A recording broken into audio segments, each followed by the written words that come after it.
नमस्कार दोस्तों, target with PS Parihar channel में आपका स्वागत है।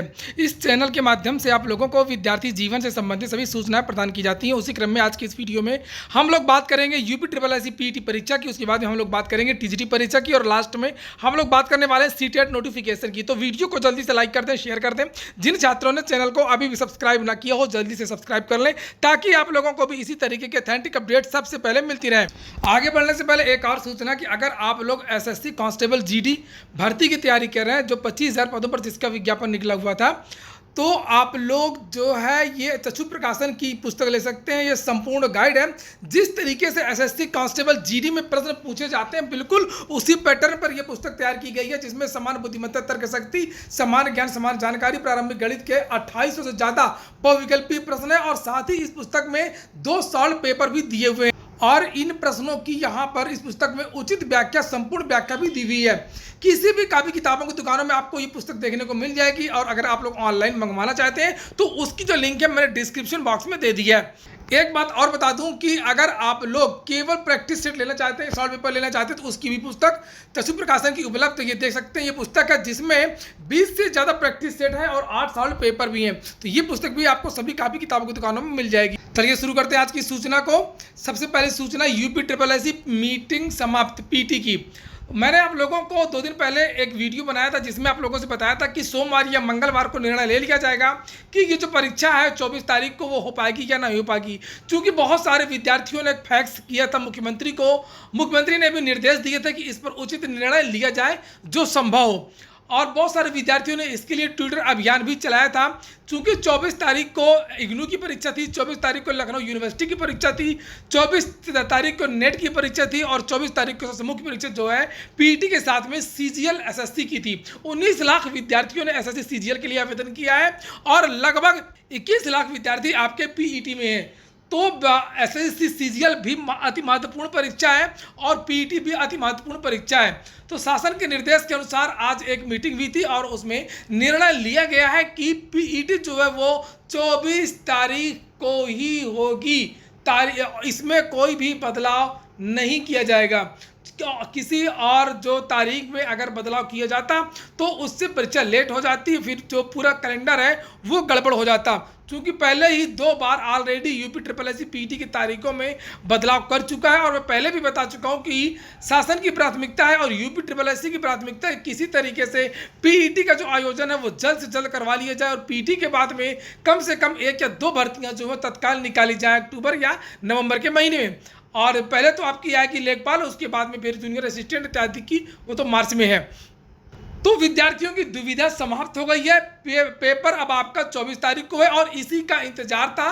इसी वजह से आपके जो है प्रवेश पत्र जारी नहीं हो रहे थे। अब आपका जो एडमिट कार्ड है वो किसी भी समय किसी भी दिन जारी किया जा सकता है। तो एडमिट कार्ड भी आपका जारी हो जाएगा 1 या 2 दिन में और इस पर कोई दुविधा नहीं रह गई है। हाँ, केवल अभी एक चीज़ है जिसकी कुछ संभावनाएं हैं, बहुत ज़्यादा तो नहीं है, कुछ संभावनाएं हैं जिसमें पीईटी में कुछ बदलाव हो सकता है। बट संभावना यही है कि जो 18 तारीख को केस लगा हुआ है कोर्ट में, एक पीआईएल है और 2 याचिका दाखिल करी गई हैं। तो एक जिसकी सुनवाई 2 तारीख को, फिर 9 तारीख को, फिर 12 तारीख को, फिर 18 तारीख को लगातार सुनवाई हो रही है। वो विद्यार्थी हैं जो पीईटी का आवेदन नहीं कर पाए थे, उनकी पूरी कोशिश है कि उनको भी आवेदन का मौका मिले। भले ही 3 दिन, 4 दिन या 1 हफ्ते का समय दिया जाए इन विद्यार्थियों को आवेदन करने का। जानकारी ये मिल रही है कि जो है पीईटी के आवेदन में बहुत सारे विद्यार्थी चूक गए हैं और ऐसा तो इसलिए भी है कि चूँकि ये पहली बार इसका आयोजन किया जा रहा था तो विद्यार्थियों को ज़्यादा जागरूकता भी नहीं थी। उसके बाद में जो सर्वर था लास्ट के 3 या 4 दिन वो सर्वर बहुत ख़राब था, वेबसाइट बहुत ख़राब थी, विद्यार्थियों का कहना है, और जिसकी वजह से विद्यार्थी ट्राई कर रहे थे लेकिन विद्यार्थी आवेदन नहीं कर पाए। और कुछ विद्यार्थियों ने तो रजिस्ट्रेशन भी किया लास्ट में लेकिन वो भी आवेदन नहीं कर पाए। तो ऐसे विद्यार्थियों की संख्या लाखों में हो सकती है। तो देखते हैं 18 तारीख को क्या होता है। हालांकि यूपी ट्रिपल एससी की तरफ से सीनियर अधिवक्ता एक बार भी नहीं आए, आयोग के अधिवक्ता आते ही नहीं है और इस बार कोर्ट ने इनको लास्ट चांस दिया है। अगर यूपी ट्रिपल एससी के अधिवक्ता इस बार नहीं आते हैं तो कोर्ट अपना डिसीजन दे देगा। देखते हैं क्या डिसीजन देता है। अब हम लोग बात करते हैं टीजीटी परीक्षा महाधांधली की। अब तो इसको महाधांधली नहीं कहोगे तो किसको महाधांधली कहोगे, जिसमें ऐसा कोई चीज़ नहीं है जो ना हुआ हो। साल्वर गैंग से लेकर के ब्लूटूथ डिवाइस से लेकर के परीक्षा में बढ़िया व्यवस्था को लेकर के और सेंटर में परीक्षा के बहिष्कार को लेकर के समय पर प्रश्न पुस्तिकाओं को न बांट करके प्रश्न पुस्तिका OMR सीट खुली विद्यार्थियों को बांट करके बंडल खुला बांट करके CCTV कैमरा जो मानकों के विपरीत होकर के बहुत सारी ऐसी कोई चीज़ नहीं छूट नहीं पाई है जो इस भर्ती में न हुई हो। इस वजह से इसको कहा जा रहा है महाधांधली और इसके लिए आज मुख्यमंत्री को पत्र भेजा गया जिसके बारे में मैंने पहले ही आपको जानकारी दे दी थी कि विद्यार्थियों की मांग है। निरस्त की बात मैं अभी भी नहीं कह रहा हूं और मैं ये बात कह रहा हूं कि इस भर्ती की एक निष्पक्ष जांच होनी चाहिए और उत्तर प्रदेश की एजेंसी से तो बिल्कुल नहीं, CBI जांच की मांग की गई है जिसे आप लोग यहां पर देख सकते हैं। युवा मंच के अध्यक्ष अनिल सिंह की तरफ से ये पत्र भेजा गया है और इसमें लिखा है कि हाईकोर्ट की लखनऊ खंडपीठ में योजित रिट संख्या 16,037 SS/2021 में पारित आदेश की धज्जियां उड़ाते हुए आयोजित TGT परीक्षा में अभूतपूर्व धांधली व भ्रष्टाचार की हाईकोर्ट की निगरानी में CBI जांच कराने के संबंध में हाईकोर्ट, ये देखिए लिखा है मुख्यमंत्री उत्तर प्रदेश सरकार लखनऊ, हाईकोर्ट की लखनऊ खंडपीठ में योजित रिट संख्या 16,037 SS/2021 में पारित आदेश की धज्जियां उड़ाते हुए आयोजित TGT परीक्षा में अभूतपूर्व धांधली की हाईकोर्ट की निगरानी में CBI जांच कराने के संबंध में नीचे लिखा है कि आपको अवगत कराना है कृपया हाईकोर्ट की लखनऊ खंडपीठ में योजित रिट संख्या इतना TGT PGT परीक्षा में नकल और धांधली रोकने के पारित आदेश की अवलोकन करने का कष्ट करें। गौरतलब है कि सुप्रीम कोर्ट के आदेश के उपरांत तदर्थ शिक्षकों की सेवाओं को अवैधानिक मानने हुए खत्म किया गया। अच्छा, बहुत सारे विद्यार्थी कहते हैं कि कोर्ट में लाभ नहीं मिलता है, कोर्ट में जाने से कुछ होता नहीं है। कोर्ट जाने से ही हुआ है जो तदर्थ शिक्षकों को हटाया गया है, उनका समायोजन रद्द किया गया है, वो भी किसी विद्यार्थी ने याचिका डाली थी। इसी तरीके से जो शिक्षा मित्रों का जो समायोजन रद्द हुआ था वो भी किसी विद्यार्थी ने ही याचिका डाली थी। खैर, हम लोग आगे देखते हैं। यहाँ पर नीचे लिखा हुआ है कि अवैधानिक मानते हुए इनको खत्म किया गया था तदर्थ शिक्षकों को और इन रिक्त पदों पर खुली स्पर्धा में भर्ती हेतु उन्हें यथोचित वेटेज देते हुए शामिल होने की इजाज़त दी गई थी।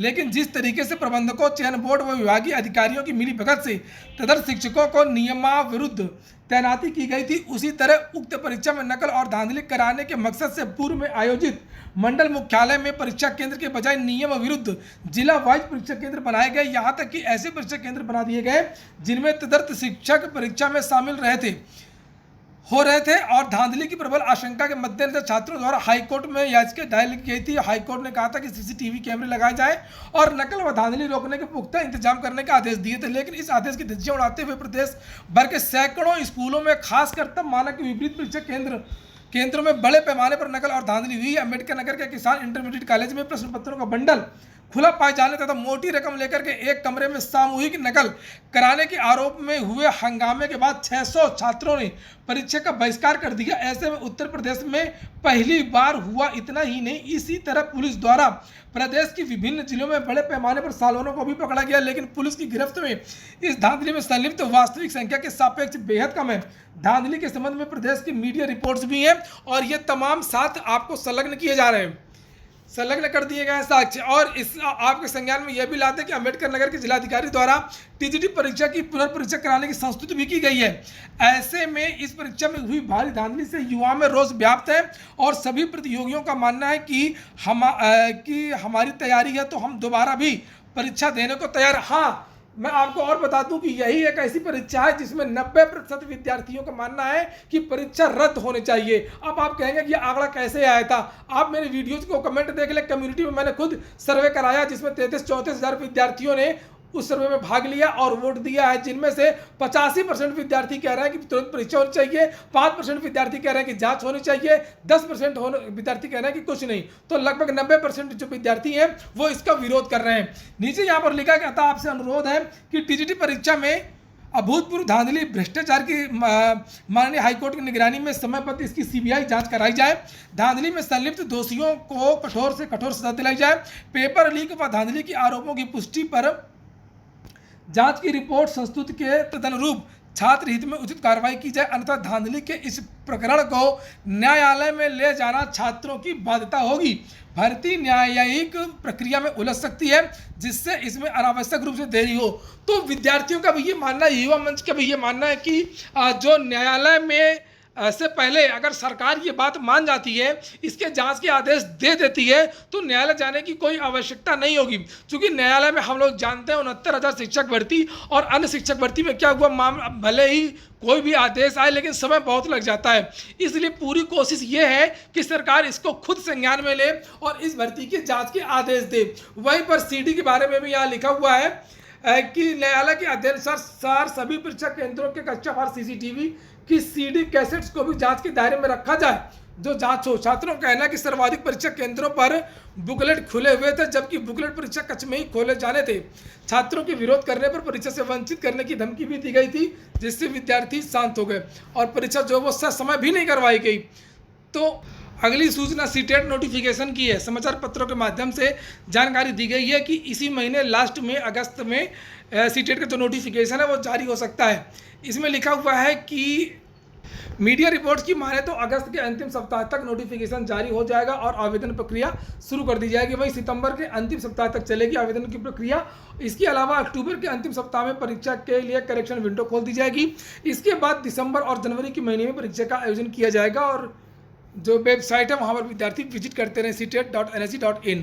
इसी तरीके से इसकी पहले भी जानकारियाँ दी गई थी समाचार पत्रों के द्वारा, लेकिन उस तारीख को जो है नोटिफिकेशन जारी नहीं हुआ था। लेकिन इस बार तो काफ़ी ज़्यादा जानकारियाँ मिल रही हैं और ऐसा लगता है चूँकि जो सीटेट ने अपना नोटिफिकेशन जारी किया था उसमें भी CBSE ने बताया था कि ये जो परीक्षा वो दिसंबर और जनवरी के महीने में होगी।